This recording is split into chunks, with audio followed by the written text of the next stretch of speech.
Good afternoon. Naimbagal daw yung aming apo. May kayon tayong gluto ti ginisang repolyo. Siyempre, prepare tayo amin yan. Nakahanda na lahat. Slice ti repolyo, kamatis, bawang, sibuyas. O, pigsayapoy ko. Dandanin naksigilan. Bawang ko na ako. Susarunod tayo dito yung takpan, lasunan. Kamatis, sunod na lang. Siyempre, nauna yun yung oil, use oil. Siyempre, pinagprituhan ko lang ng manok yun. So, pwede pang gamitin. So, gisa-gisa, bawang, sibuyas, kamatis. Sabi nila palabas daw ang aromatics. So, gisa natin para lumabas yung amoy. Siyempre kakapsat dati kasi may isang marigiligan. So ginisang repolyo.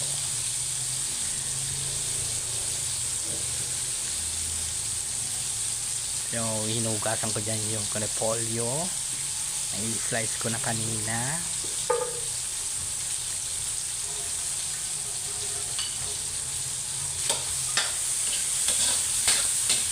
Halo. Sige, halo. Nang lumabas yung aroma, huwag lang palabasin sa kawali. Labas.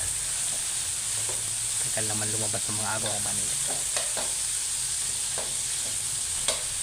Pisa-pisain ang kamatis. Yan. Hirap pala mag voice over.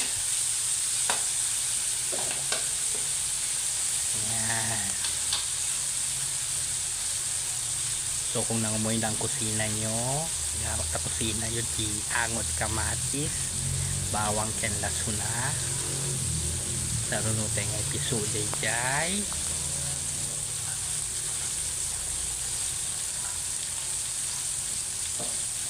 May kayo te bugbugwa pa lang. Lugat ako wala ng repolyo. Painaan ang apoy. So, alisin ang sandok. Eto na.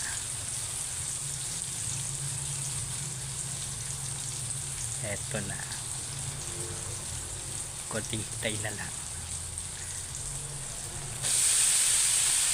Pak! Ayan na ang sangkatutak na repolyo.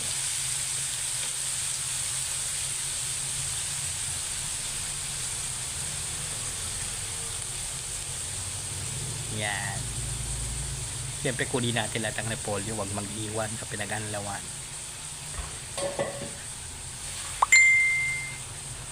Ayan. Hugas kamay.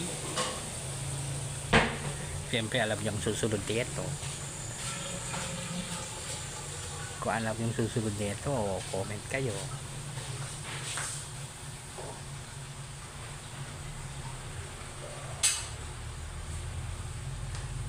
Siyempre, ang mga pampalasa natin, huwag natin kalimutan. Gagawin yan. Ito yan. Pamienta. Pak.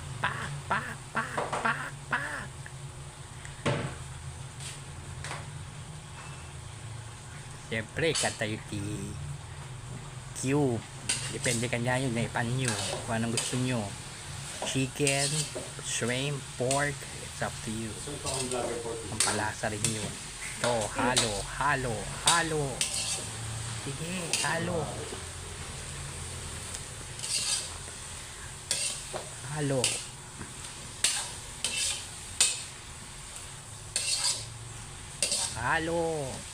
Sige pa.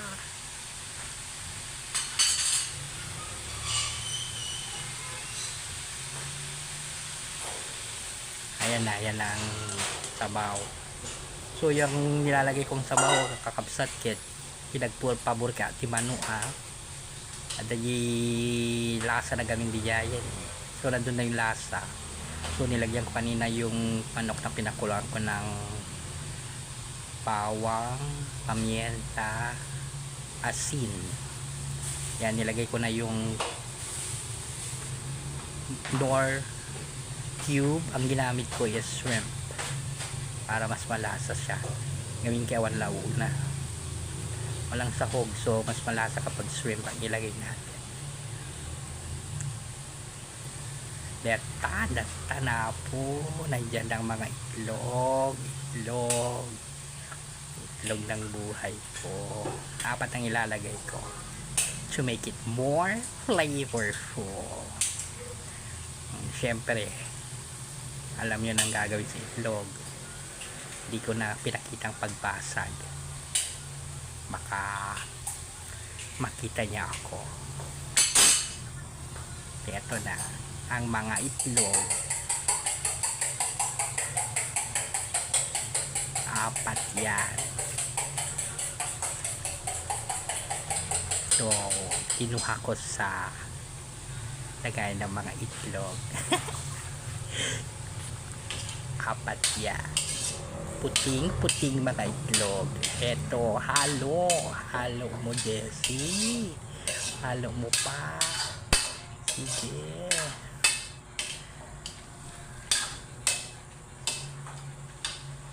So baka nag-iisip kayo kung bakit wala ang ako nilagay na patis. So nandun na sa broth kanina. So we just have to taste it. Taste natin. Siyempre, magmalinis tayo. Kunwari kutsara. Pak! Saktuhan yan. Muntik pag natapon. May natapon. Pulot, Jessie. Huwag nang ihalo. Ayan. Kapag kumulo, tikim. Pagpasok sa panlasa, pak, luto na.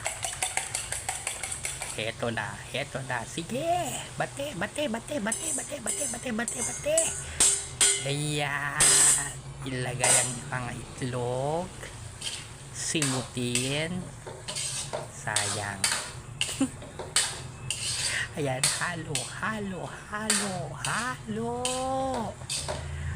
Para mas maganda kapag ano to, halo-halong repolyo. Kaya yun na lang kayang ginisang repolyo. Halo-halong repolyo. Yan na halo. Pagkulo, pag alam nyo ng luto na itlog,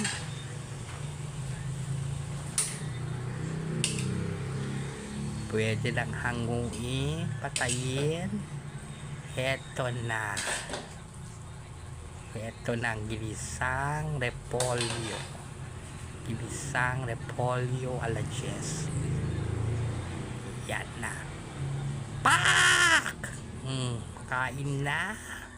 Kain na gagayem. Kain na mga kapatid. Kain.